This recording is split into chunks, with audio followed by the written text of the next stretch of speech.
is Dan Jurgens, and if you want to have a good time, keep listening to the Krypton Report.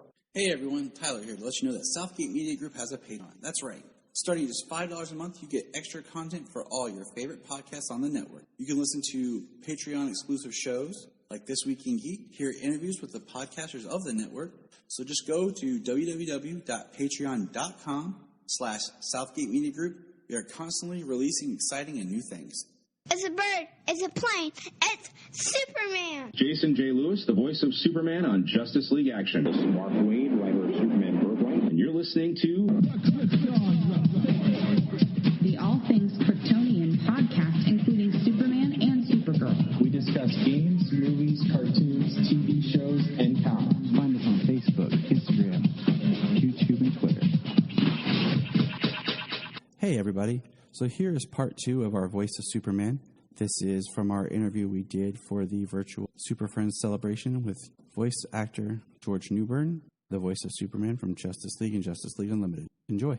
Excellent. And I don't think I've said his name on air, so I just want to give a big shout out to Zach Pencil, who designed our logo. So I know I mentioned him, or I linked to him early on, but thank you, Zach, if you're out there.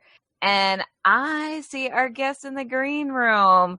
So let me just pop up our banner. And just in case any of you tuning in didn't know, we're about to talk with Superman himself. So let's bring him in. Hello, George. How you doing? Hi, Good. George. Good. See ya. Thank you so much for being here. You're welcome. Is the connection up? Yeah, Yes. I can hear you well. Good. I'm going to turn your mic up a little bit, but otherwise your connection is just fine. There's no feedback or anything.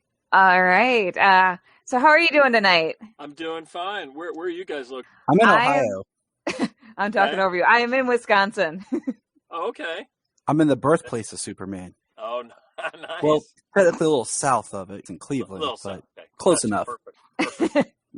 What about you, George? Are you out in California? Yeah, I'm in my little booth here, my recording booth. Just a little bit of work and joining you guys for a little snack here. Excellent. So are you doing like recording work for a show? Yeah. No, actually narrating a book, right? Just trying to, I do a lot of that, especially during since the pandemic. It's been pretty busy. So, waiting for other stuff to sort of get going. It's been good to stay busy. All right. Well, first things first, just want to say hi to the Geek of Steel, Luke. He's in England and he's very excited. Hey there, Luke. What's up? And then we have our first fan question before Tyler and I get into our questions. Kristen would like to know what it was like to work with Christopher Reeve and switching channels. So kind of Superman versus Superman. Yeah, it was really neat. I did this movie when I first came to LA, and Superman, the live action movie, had just sort of, well, not just, but several years before, and I was a huge fan of his, and I got this part in this movie. It was a big deal with Kathleen Turner and Burt Reynolds, and it was going to be Michael Caine, but they couldn't do it, and then Burt Reynolds, blah, blah, blah. But Burt Reynolds was a huge movie star at the time, so it was really fun. But Chris Reeve, all my stuff was with Chris Reeve. And so I spent 2 months, hanging out in Toronto and Chicago and, going out to dinner and, hanging out. And it was just, it was surreal and really, really fun. But I didn't, at the time, you told me that I was going to voice Superman, that many years later, I'd have said, what? It was like foreshadowing. Yeah, exactly. That is pretty incredible. So yeah. How did you get the role of Superman in the Justice League animated series? Can you talk a little about that process? It was just an audition like any other audition. It could have been it was just what was up that day. And you go to these, I don't count on getting any of them. So I didn't put much stock into it. I just went and did my thing and walked out the door. Got a call later that I'd gotten it. And so I was like, wow, okay, cool. But I didn't really understand. I'd known Tim Daly. I didn't even know I was replacing Daly. I was a little clueless as to what this was all about. Because the less I invest in these meetings, the better my mental health, because I just don't know the outcome. So I didn't know much about it. I just know, this is animated. There's the part of Superman I thought it was a one-off, 17 years later, I'm still, doing movies and games and conventions and still talking to people. It's just nuts. It's absolutely the longest sort of ongoing job I've had. And So yeah, so and as, oddly enough, I'd done Tim Daly about 4 or 5 years prior to that.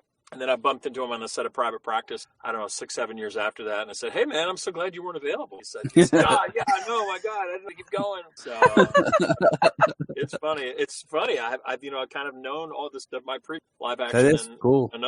Yeah, so. And I'm just going to show your Superman resume on screen. Yeah. Tyler made this graphic for us. Oh, cool. It's impressive. That's fun. Really fun. It's interesting just how many versions of the character you've got to play. And yeah. Going through this study, Kelly and I did a panel earlier. We talked about the different voice actors of Superman, and we talked just about like looking at your resume. I think you've done it more than anybody in various projects. I think I have sort of been sort of longest guy standing, in different video games, and then went off movies, and then the series, and then Justice League Unlimited, and then the convention. It's weird, and the whole convention thing has been a whole other life. But for the pandemic, it was just starting to really get revved up, and I'll come back here again soon. But it's amazing the whole other extension of not just me, but the other characters and all the other animated things, get to meet fans and whatnot. It's really been cool and fun to travel these different places. And we have a fan question here that we're going to kind of spin off of. Oops, here we go. It's it says, how was voicing Superman on the Batman different from Justice League Unlimited? And no different. With that, with that in mind, I feel like other than the Injustice Superman, did you kind of feel like you were voicing the same version of Superman, or were you adapting anything differently per project? Not really. The only difference in some of these jobs has been style, I guess. Excuse me. It's been style, and video game stuff is a little different. And the one-off movies, it's a little more. You take your time and you sort of land things a little differently. Sort of a different energy level. The games are just different than all of it. It's much more hyped up and little bite-sized bits of energy, and the longer, more narrative, a little more relaxed. I don't know, more realistic. If that sounds makes sense. And this actually spins into a question on our list, our personal list. Is obviously Injustice was such a much darker take on the character. So, how did you approach this darker characterization, and was it kind of a fun challenge? Yeah, it always is. I mean, I've spent career good guys or the bad guys. It's really funny. I mean, sort of late in my, sorry, I shouldn't say late in my career, but this latter part of my career, I get to play an assassin for 7 years on series on ABC. Ooh. I mean, he couldn't have been a worse guy. I mean, he dismembered people, and then, played ultimate good guys as Superman and Father of the Bride and other things like that. But so, doing the sort of injusticeness of it all, I guess it's fun to sort of kind of have for actors to play a little darker note. It's a little more interesting in some respects because we're not all one thing anyway. It would make us all really boring. I just sort of off the subject. I just saw this thing on Netflix by Bo Burnham. The YouTube guy called Inside. I don't know if you guys happen to see that. It's in my queue. Yeah. Well, I'm so blown away about this guy who I thought was this one thing, different aspects of somebody. He's like, wow, this guy is a fully complicated individual. And I think that's to be able to show yourself in those ways what you want to try to do. I don't know that I necessarily, but just that's the to get to other parts of. So just want to show Luke showing his appreciation for how big a part of the Superman mythology you are. And thank you. I think he speaks for all of us. It's been an honor, I'll tell you.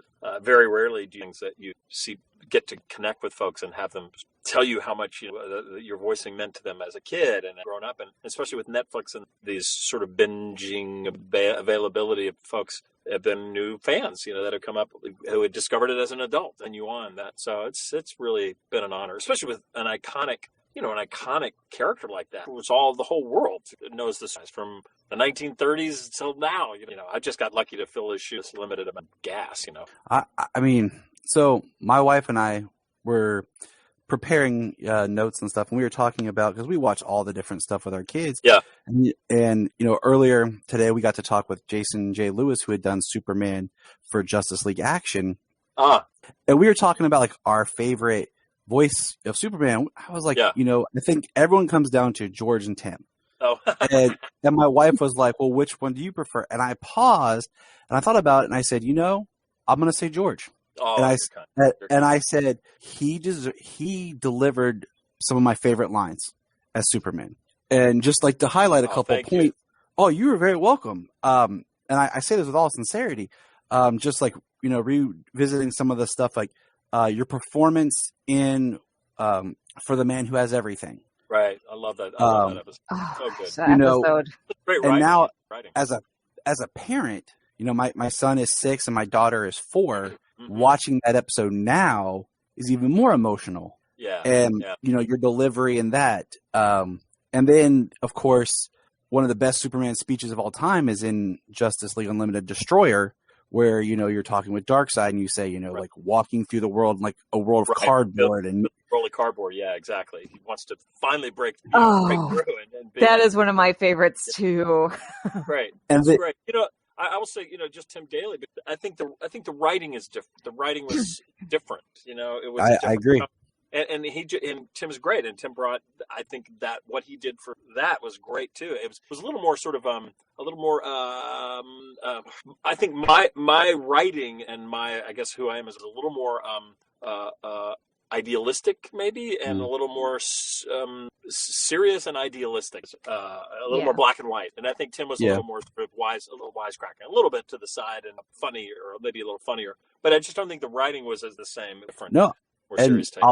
I'll use that to say, like, the other one that I pointed out was when you're portraying Clark Kent talking to Billy Batson and talking in the Superman Black Adam or Superman Shazam: The Return of Black Adam, when you're talking about being good, right. And you talk and you're he's like, it's hard, it's difficult, and he's like, yes, being good is hard. And then later as Superman, you're talking to Shazam and you're like, do what's right, be good. And I'm like, that is.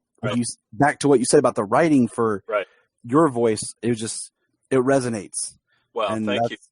Yeah, I think that sort of sums up Superman's character, especially, so typically DC, which is the sort of, not Batman so much, but the difference in Marvel and DC is the perfect example of Superman. There's not as much, it's pretty much, black and white in many respects, There's less gray ambivalence, sort of the way the moral universe works, which is good. You need that, and that's what holds that world together.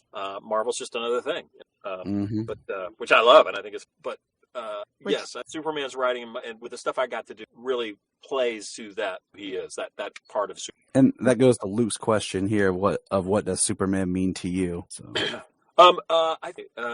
I think that throughout history and art and whatnot, we have the Greek idea of gods and supernatural power, dovetailing into the Christian tradition of God and the monotheistic religions of the world. I think that you think of just to say of a Christ figure. Superman is an all man and all God and like, and what I'm saying. So to me, I think it's an important character without being religious, without being in someone's faith.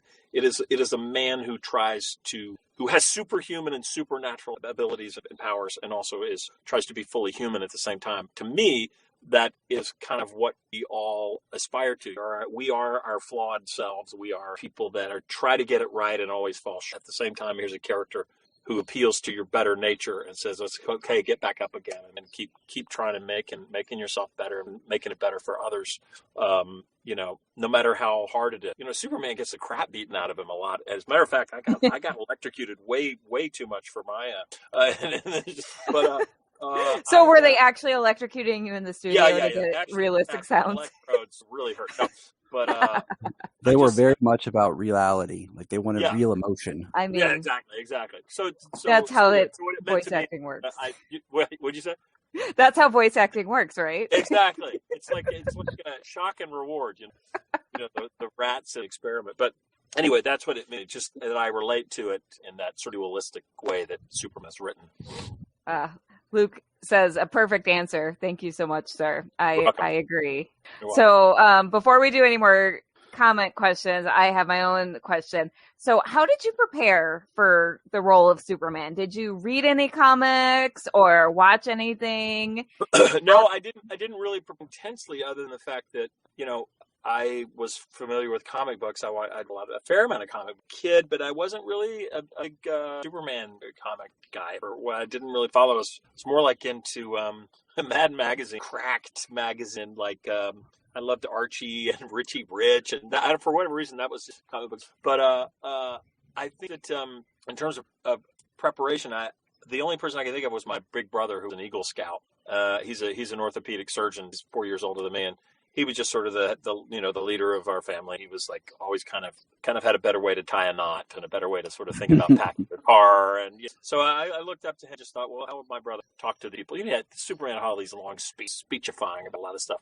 So I just tried to get in that Boy Scout frame a lot of. So that was the extent of my preparation. I mean, Superman is the big blue Boy Scout. That's very.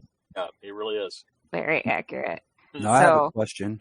We'll go ahead and you can answer Kristen's here real quick. Yeah, I know Jason Marsden really well.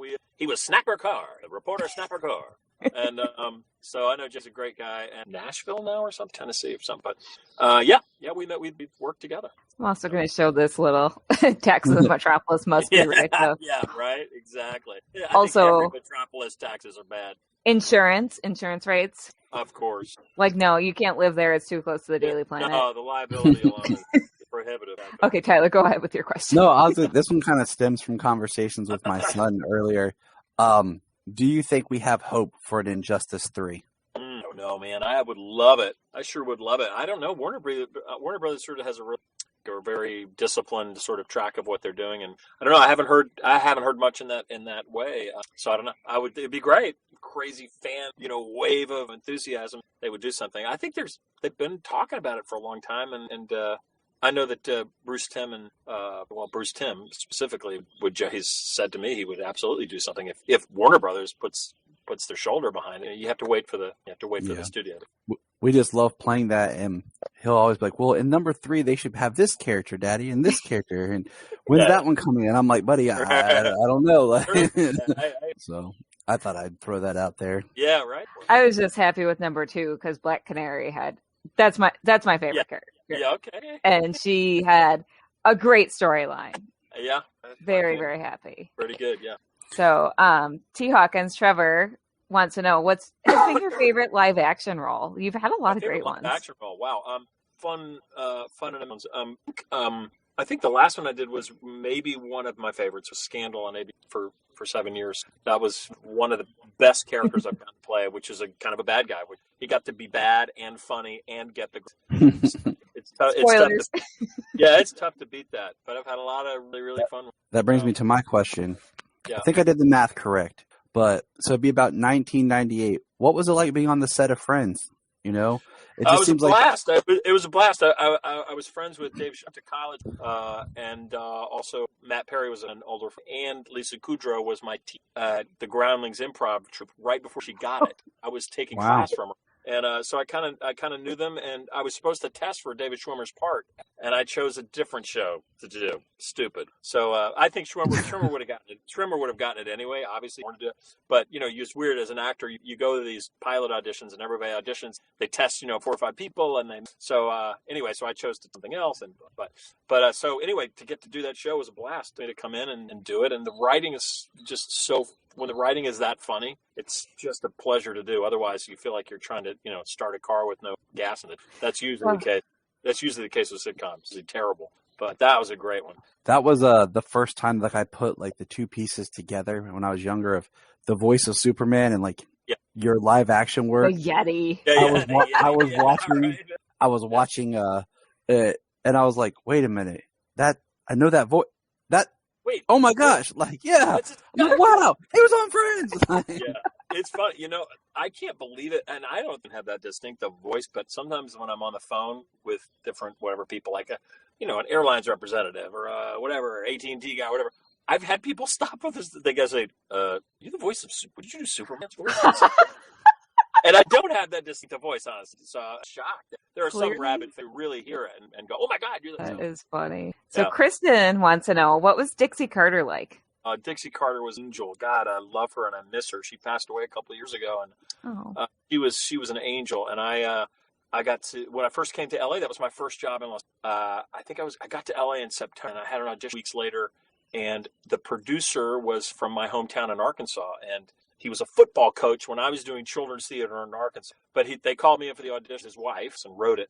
And I auditioned and I got it, and played my mother. I was like, my God, she reminded me so much of my mother and growing up in Arkansas, very Southern, genteel, because I grew up in Arkansas, so I knew these people. And it was a blast, man. It was such a blast. I kept in touch with all this. I'm still in touch with Harry, producer, and Annie Potts and I are talking. So it's good. It kind of lives on. It's good. And yeah. So of all the Superman story arcs you've been a part of, do you have a favorite? Like, do you have a favorite episode from Justice League Unlimited? I know this is like choosing a favorite child.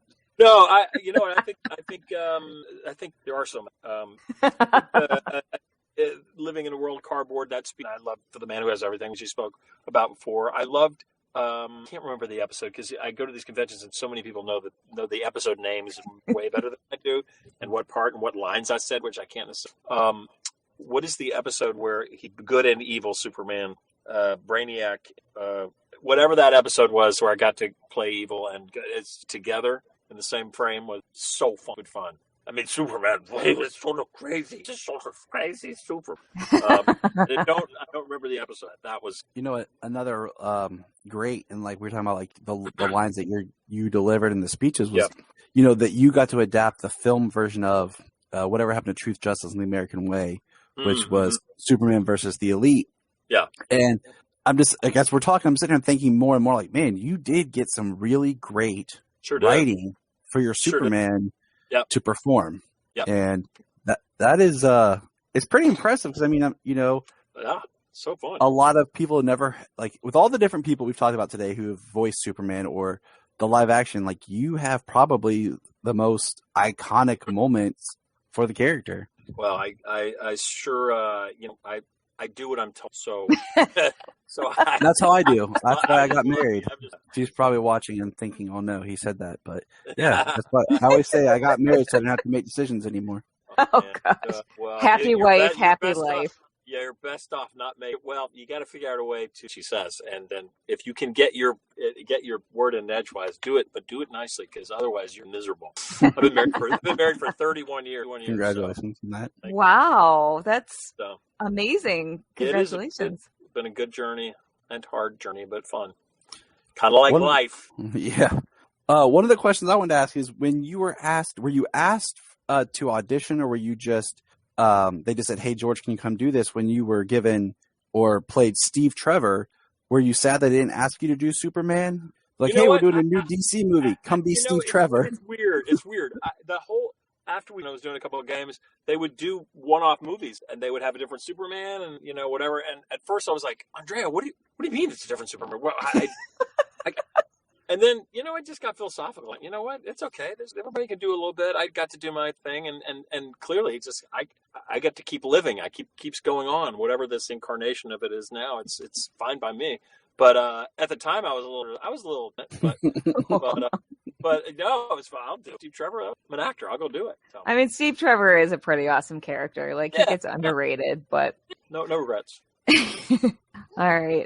So how does the prep process differ between doing live action and voice acting? Well, I think it's still acting no matter what, and you have to prepare. Yes. But voice acting, you have to clearly,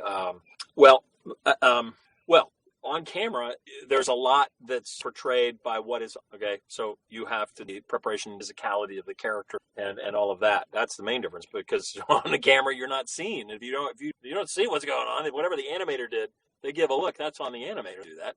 So your voice is you have to, I think, make more precise and dynamic choices with your voice acting, because you have less room to convey what you want. If you're on camera, you can do it vocally and physically. So there's and they can be doing two opposite things, and that's maybe a way of choice. With vocally, you've got one shot at one thing, and whatever the animator and the writer do to help you, good for them and good for you, but you don't.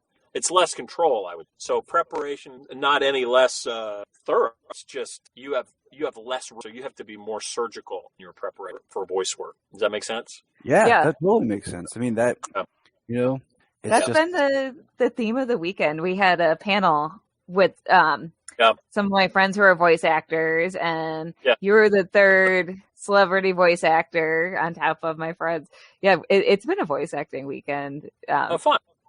Like you said, voice acting is acting, which I completely agree. Oh yeah, for sure. Which has also been the theme of the weekend. Accidentally, Well, no, I if love anybody it. says voice acting, it's like great, but go to an acting class and do a play or something, because it's acting is acting is acting. If you're bad at it, you won't be a good voice actor.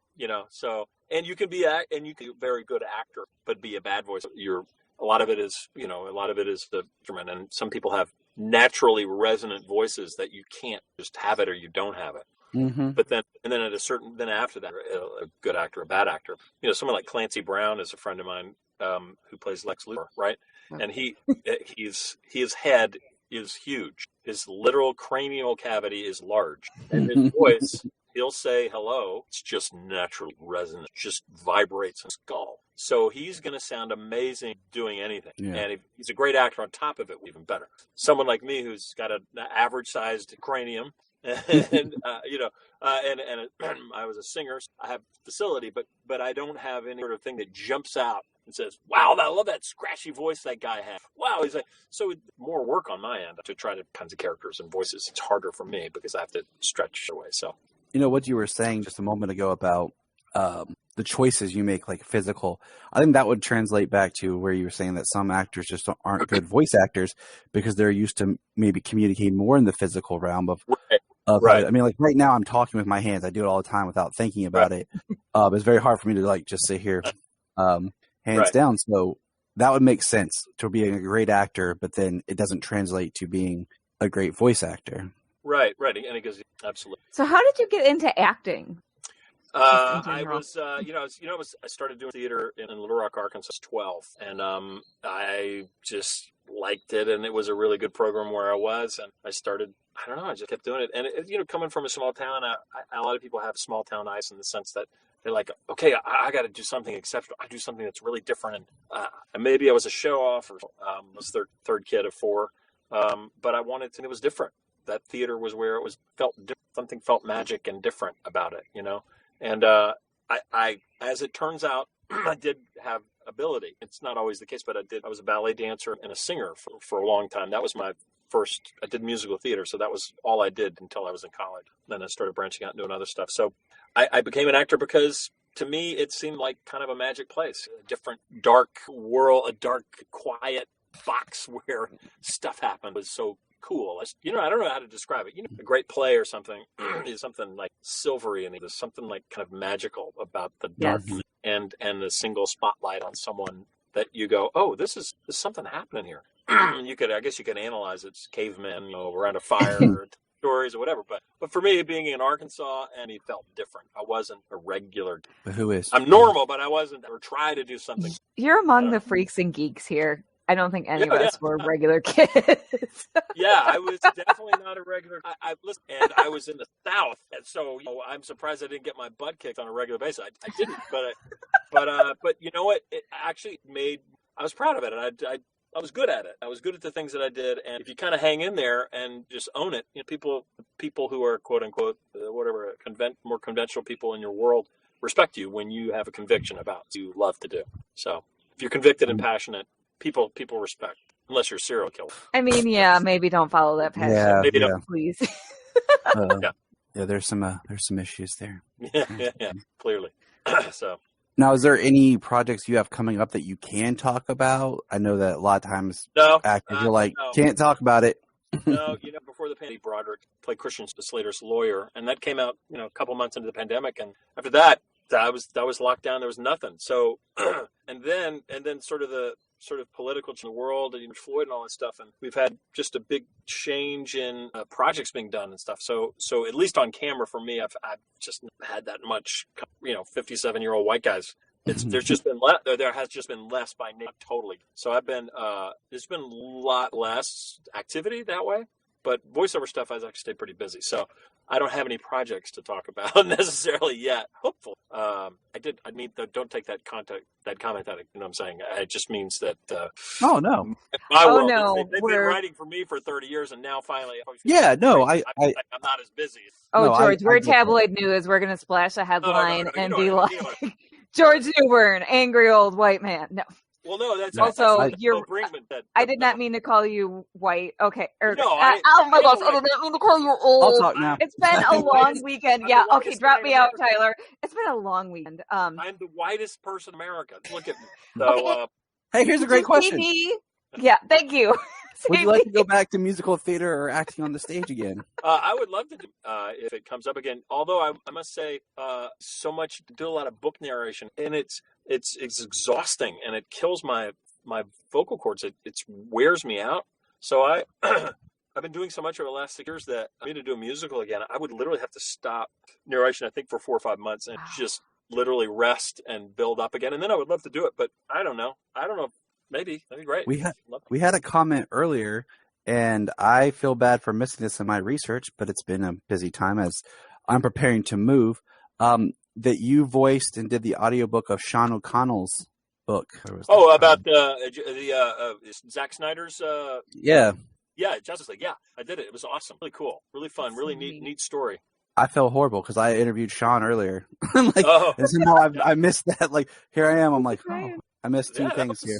It's been a long day. That was cool. But no, it was an honor to get. I didn't know. I was not aware, honestly, of the back that was going on just sort of the movement of getting his cut out. That was a big deal to get that done. Yeah. That never happened. Never. I mean, I think just from a filmmaking point of view, I read a lot. It was long, but I loved it. From just a film point of view, like the fact that I was saying from just a film point of view, like the idea of like the director's cut process, not even just that it's a comic book film, just that whole thing is crazy. I heard someone stated it'll be studied in film school and stuff for years of how the process and the two different versions and. Oh yeah. Sean's book was detailed down to the last bit, and it was an exceptional event, regardless of it. You're right. They don't have the time or money to ever go back and they make a decision and that's it. Director's cuts are really longer, but the thing about this was they brought in somebody else that had a totally that didn't make any sense, honestly. I don't know why they should have had him finish. Yeah, it was so stupid, but crazy and better. I felt for Ray Fisher all throughout that, but then when that cut was released, I was like, whoa! I was so happy for him that his hard work got shown. And then the actors, a rock and a hard place too. So would you ever travel up to Vancouver and appear on one of the CW shows and like a small like cameo or anything? Heck yeah, in 3 I would. I love working in Vancouver. I've worked there. I love it. I do it in 3 seconds. I just, absolutely. One thing I've always appreciated with like, especially like with Superman, like it seems like that character and that world really pays homage to legacy. You see previous actors come back for parts, especially with the Lois Lane character. You see like the previous Lois come back as maybe the current Lois's mother, depending on the time frame and stuff. Yeah. I wanted to do that. Crisis on Infinite Earth. Yeah. I wanted to be in that. It didn't work out. Oh man, that would have been awesome. I know, right? I would have geeked out. I mean, I think you could play I think you'd make an awesome Jor-El. Like, if you put you in. That'd be so fun, right? Okay, everyone tweet this. It happened. Well, you can't. Yeah, George Newbern for Jor-El. Let's make that happen. G.O. for Jor-El. That's right. That'd be amazing. It would. I mean, I know that you did an episode. I think it was just one episode of Grimm, right? It was just the one. Yeah.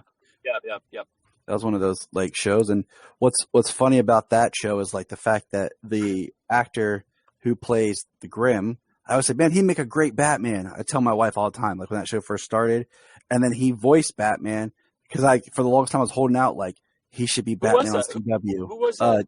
David. I can't pronounce his last name. No.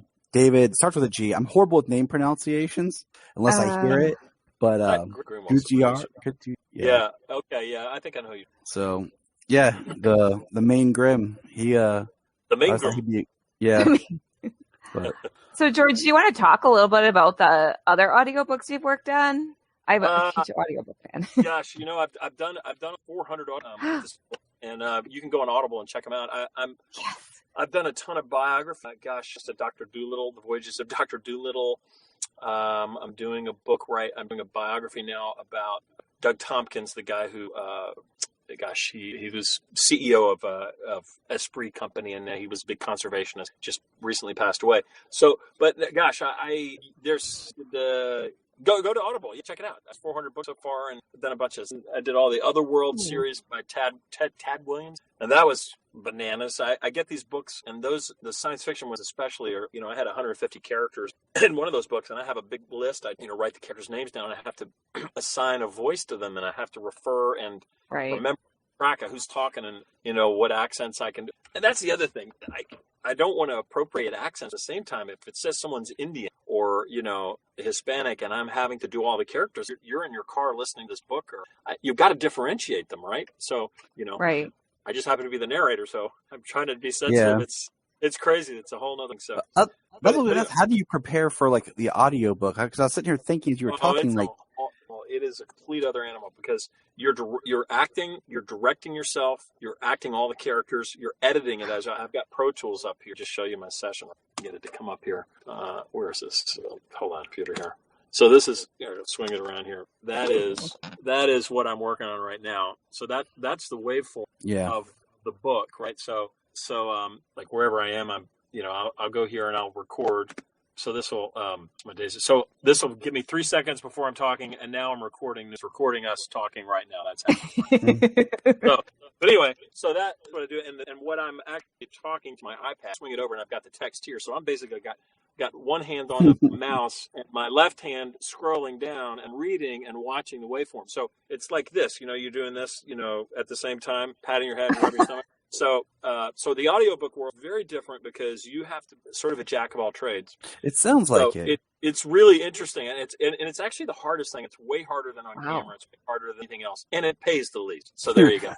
Anyway, do you with any kind of prep work for an audiobook? The prep work like you're talking about the different characters. Yeah. Well, it depends if you're doing nonfiction, it's your research is what the pronunciations. Just be familiar with it, and it's mostly just looking at pronunciations. But for fiction, you get a murder mystery or you get a science fiction or whatever. You need to know who's the protagonist, who's the narrator, what first, second, third person. What are we doing to paint the story for the listener? I mean, this is different than animation. This is just listening. So you're having to speak slower, paint a picture with your voice in a way that is different than animated voiceover, than commercial voiceover, than on camera. And I don't know, it's really hard. And you have to do it. I'm sitting in the studio for 6 hours a day, and it's not for the faint of heart. Wow. But it's cool. It's cool. It's actually really satisfying work, but it's freaking hard. It's hard. Because I get bored. I'm like my attention span of a squirrel, and I'm like, I want to look at my phone or whatever. You just have to be engaged, and I wouldn't get bored. I'm just saying I can't not focus on it 100%. And it's not my personality. I have to really work at it. It seems like you're someone who when you're with people, you're feeding off their energy and you're exchanging dialogue. So like the on camera or the voice work, because hearing about the process that. Yeah, a lot of those Justice League cartoons and stuff are done, where it's more of everyone together than we're all together individual sessions. Here and see that. Yeah, it's very solitary. Do you do the book? Do you do it straight through, like you start chapter 1 and you read through, or do you go like maybe per character? Or no, my God, not really difficult to do. I believe it would be, but I just you start beginning. And Dan Musselman is a publisher at Random House. He just said to me, "You know what? Just tell the stories. Just start at the beginning, slow down, tell the story, and don't rush to the end, and don't like a horse to the barn at the end of the book. Sometimes I'm almost done. And then you send it all in. You upload it. I have editors in New York and wherever, and they get it, and they'll go comb through it with their editing stuff, and they 53 mistakes, and so I'll make a file for mistakes, the PDF with the stuff that's highlighted, and I'll go through and the hardest part is remembering what voices I've done for what, because it's been maybe 2 months since the last time I finished that book, and I've done 2 other books or 3 other books. Yeah, so it's hard. It's fun and it's hard and it's a whole other world. You've got rabid audio. Yeah, there you go. I mean, you guys are really watching it. I get my butt handled about mispronunciations. Like, where'd you get that guy? He didn't look up that word, or he said the word wrong. Oh no, I'm not like that. Oh, I good, just consume them, and I appreciate them. But no, I'm not like that. I just am rabid, and that I am constantly.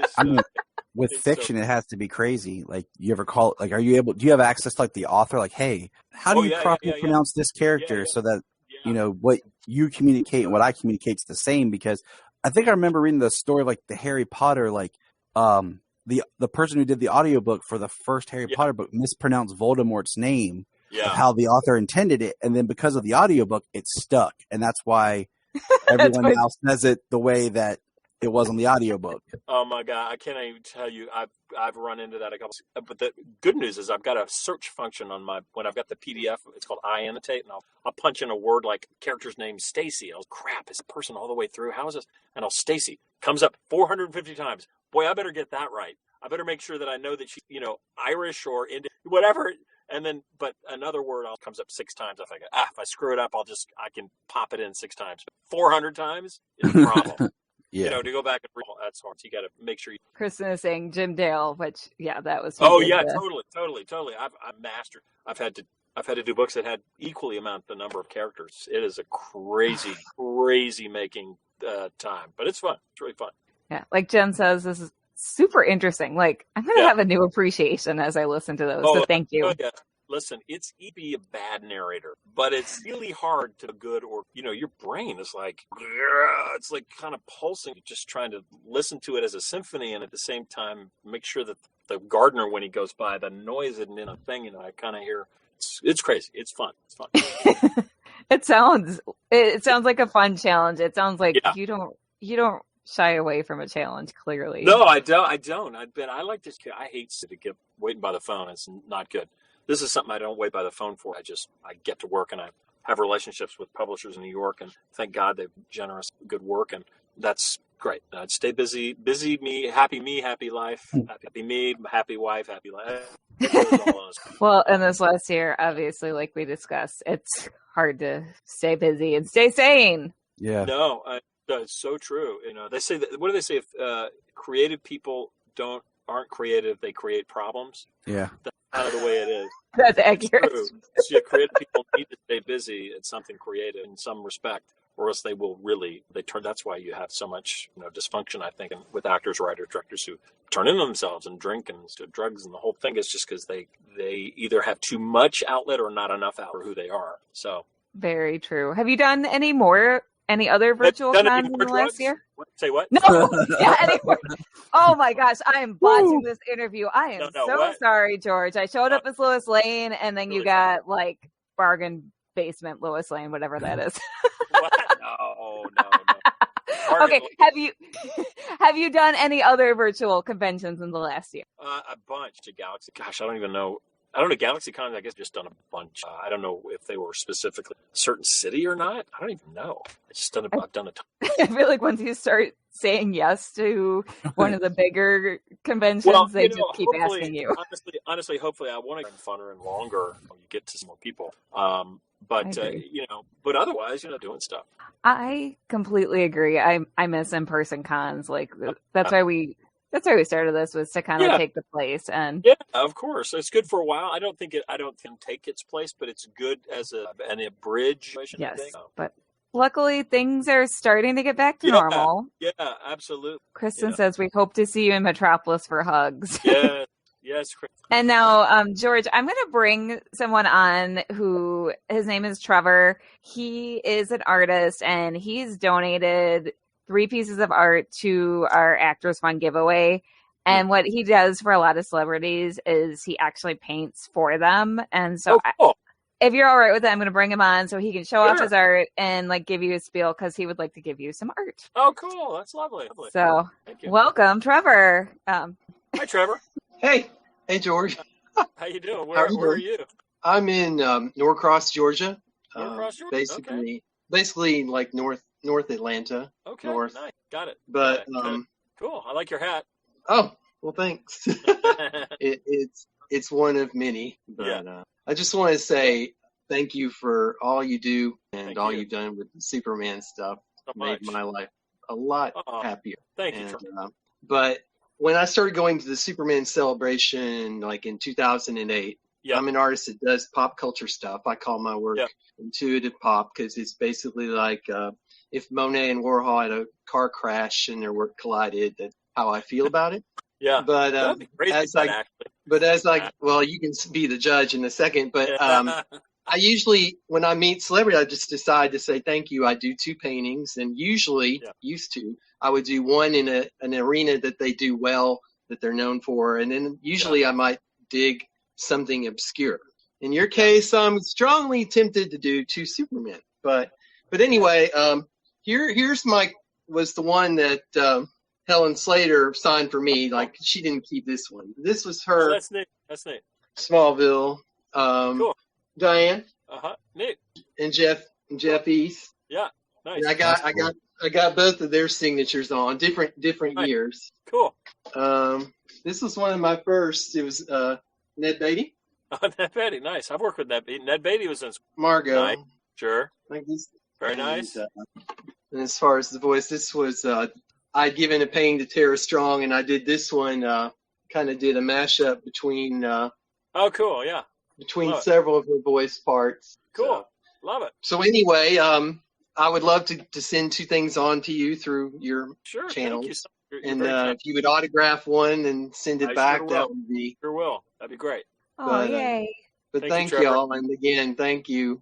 And you're welcome. Yeah. Oh, I was going to say, like, what Kristen put in.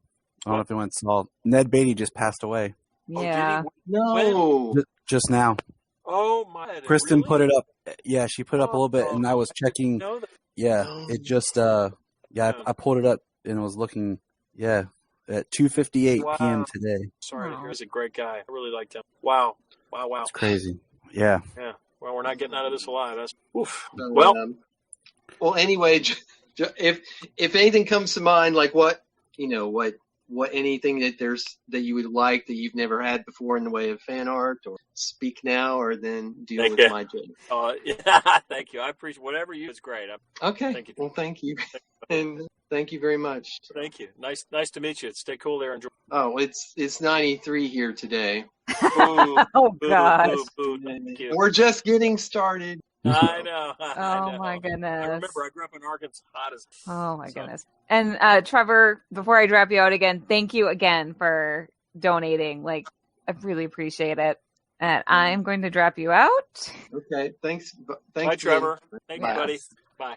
And George, is there anything, since we're at the end of your panel, even though I have been having so much fun with this, is there anything else you would that we didn't cover that you would like us to know, that you'd like to share? Not that I can think of. I know. I know.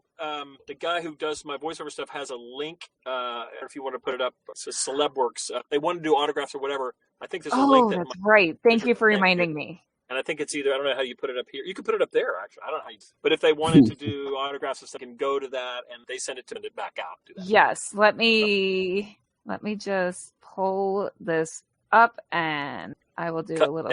Yeah. Cool. So I'm going to screen share so people can see it. Okay. Cool. Because I know a few people were asking because. Yep. Yeah. So that's it. Yeah. I don't know if I think that's a store, and I think. Did she send you that link? Yeah, she sent me the direct link. So yeah, okay. So yeah, we did link to the direct link. Yeah. I meant to have it pulled up and then I didn't. Okay. It happens. No worries. So before we let you go, I want to announce our final total because I know that the Actors Fund is close to your heart too, and that's one of the reasons you agreed. We made our goal and we raised $1,020 total. Great. So beautiful. Yeah, considering how small we are, I'm pretty proud of that. That's really great. So thank you for being here. This has been so fun. Thank you, George. We started with Batman on Friday night with Diedrich Bader and ended with Superman. Great. I know Diedrich. I love Diedrich. All right. Will you do the Superman voice before you go? Okay. I'm sorry. Welcome to StreamYard, everybody. Get to the Watchtower. Let's go. Come on. Thank you. I shouldn't have put you on the spot. I've been doing that all day. It's me yelling. So, there you go. I watched the first couple of episodes of Justice League, just rewatched them, and I'm like, wow, poor George did a lot of grunting. I did a lot of screaming and grunting and being electric. All of that. Did they just like torture you? They did. I did enjoy that. That was my least favorite part of it. All right. Well, good to meet you guys, and we'll see you again soon. Good to meet you, George. Hopefully see you in person. Okay. Have a great night. Thank you. Thank you. Bye-bye. Do you enjoy listening to Southgate Group Podcast? Well, I know I do. And do you want to help support this show? Well, the great way is you can help support shows without having to give any more money. Just go to southgatemediagroup.com. There's a link at the top to log into Amazon. Just log into your Amazon account, shop like normal, and part of everything that you buy goes back to help Southgate. It's simple, and you're just doing the same thing that you do by buying stuff on Amazon. Hey, it's Tyler. I just wanted to say, if you're enjoying the Superman podcast, check out some of our other favorite Superman-based podcasts. We have The Inspiring Kryptonian, The Last Sons of Krypton, a new one that I discovered called Digging for Kryptonite, which is a great podcast, as well as my good friend Zach over at Always Hold On to Smallville, Luke, Bug, the Geek of Steel podcast, and of course my brother from Sir Phil Parrish over on Capes and Lunatics, who is the master of all things podcast. So just check those out.